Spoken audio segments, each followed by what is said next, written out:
Hello everybody, my name is Ferdinand Trudeau and I will talk about pricing.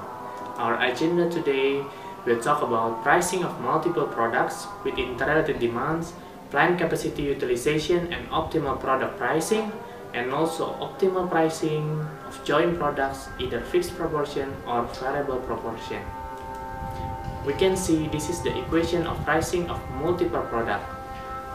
For a two product A and B, the marginal revenue function of the firm are described with this equation.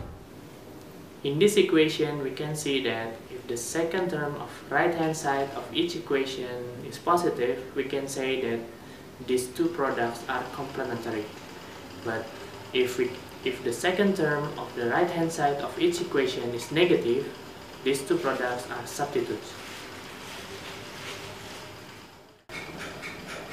Now we talk about pricing of multiple products with plant capacity utilization.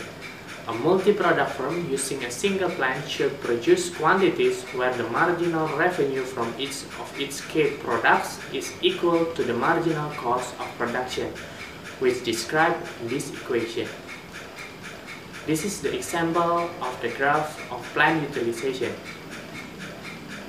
Now we talk about joint products. There are two kinds of joint products. First, fixed proportion and second, variable proportion. When the products are jointly produced, we can say this is a single production package. While joint products in fixed proportion is possible, in the real world, the joint products in variable proportion is more common. This is the example. Now we discuss about price discrimination. What is price discrimination? Price discrimination is charging the different price for a product when the price differences are not justified by cost differences. The objective of the firm is to obtain higher profits than would be available otherwise. This is the assumption to implement the price discrimination. First, firm must be an imperfect competitor. The second, price elasticity must differ for units of the product sold at different prices. And the third, firm must be able to segment the market and prevent resale of units across market segments. There are 3 degrees of price discrimination. First degree price discrimination is each unit is sold at the highest possible price. Firm extracts all the consumer surplus and maximize total revenue and profit from any quantity sold. And the second degree price discrimination, with charging a uniform price per unit for a specific quantity, a lower price per unit for an additional quantity, and so on. Firm extract part, but not all, of the consumer surplus. First and second degree price discrimination. In the absence of price discrimination, a firm that charges $2 and sells 40 units will have total revenue equal to $80, while consumer surplus will be equal to $80. If a firm that practices first degree price discrimination charges $2 and sells 40 units, then the total revenue will be equal to $160 and the consumer surplus will be 0. And when a firm practices second degree price discrimination, it will charge $4 per unit for the first 20 units and $2 per unit for the next 20 units, then the total revenue will be equal to $120 and the consumer surplus will be $40. Third degree price discrimination is charging different prices for the same products sold in different markets.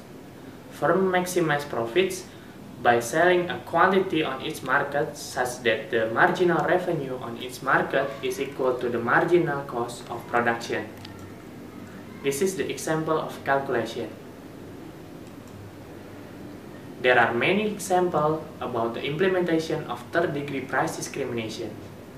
One of them is provided by electricity company. Electricity company will charge higher rates for the residential users than the commercial users. Now we move on international price discrimination. When we talk about international price discrimination, we talk about dumping. There are 3 kinds of dumping. First, persistent dumping. second one is predatory dumping, such as temporary sale at below cost, designed to bankrupt competitors, trade restriction apply, and the third one is sporadic dumping, which is the consists of occasional sale of surplus output. Next, we discuss about transfer pricing. Transfer pricing is pricing of intermediate products sold by one division of a firm and purchased by another division of the same firm. It was made necessary by decentralization and the creation of semi-autonomous profit centers within firms. This is the example of transfer pricing with no external market. When there is no external market for the intermediate products, the production division can sell only internally to the marketing division. When there is external demand for the intermediate products, the output of production division need not to be equal to the final product. This is the example of transfer pricing with competitive external market, and this is the example of transfer pricing with imperfectly competitive external market. In the real world, firms may not be able to collect precise marginal revenue and marginal cost to determine their pricing. Therefore, they develop what we call markup or full cost pricing. Before we talk about full cost pricing, we will talk about fully allocated average cost. The fully allocated average cost is the average variable cost at the normal output and allocated overhead. And then, we can calculate the markup on cost equal to price minus cost divided by the fully allocated average cost, and price equal to fully average allocated cost multiplied by 1 plus markup on cost. And when we talk about optimal markup connected with elasticity price of demand, we get this equation.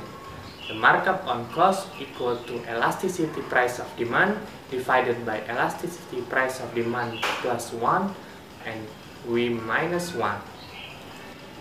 Correct pricing and output decisions require incremental analysis. A firm should take an action if the incremental increase in revenue from the action exceeds the incremental increase in cost from the action. There are many pricing practices in this real world: two-part tariff, tying, and bundling. Tying is the requirement that a consumer who buys or leases a product also purchases another product needs in the use of the first. We also talk about prestige pricing. Prestige pricing, deliberately setting high price to attract premium consumer. We also talk about price lining, skimming, and value pricing. We will find many examples about skimming. Skimming is setting high price when product is introduced and gradually lowering its price, for example in the Apple products. And this is the end of the presentation. Thank you, and I hope this material will help you to understand about pricing. Have a good day.